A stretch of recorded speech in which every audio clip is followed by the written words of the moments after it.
24 घंटे गुजर जाने के बाद भी ताहाल लतीफाबाद के इलाकों से निकासी आब का काम मुकम्मल नहीं करवाया गया।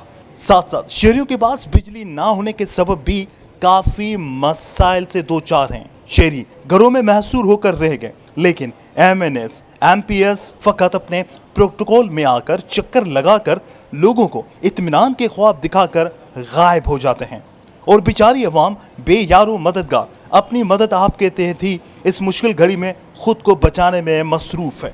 मुंतखब नुमाइंदों के पास इतना वक्त नहीं कि अवाम की फिलाह और बहबूद के लिए कुछ करें, जिन्होंने उनको आला ऐवानों में भेजा इसलिए कि ये हमारी वकालत कर सकें, लेकिन मुंतखब नुमाइंदों के पास वक्त नहीं अवाम के लिए। लतीफाबाद की अवाम आखिर अपने दुखों की दादो फरियाद करे तो किससे करे, जिन्होंने इस शहर को बेयारो मददगार छोड़ दिया है और शहरियों की तकलीफ में और इजाफा कर दिया है।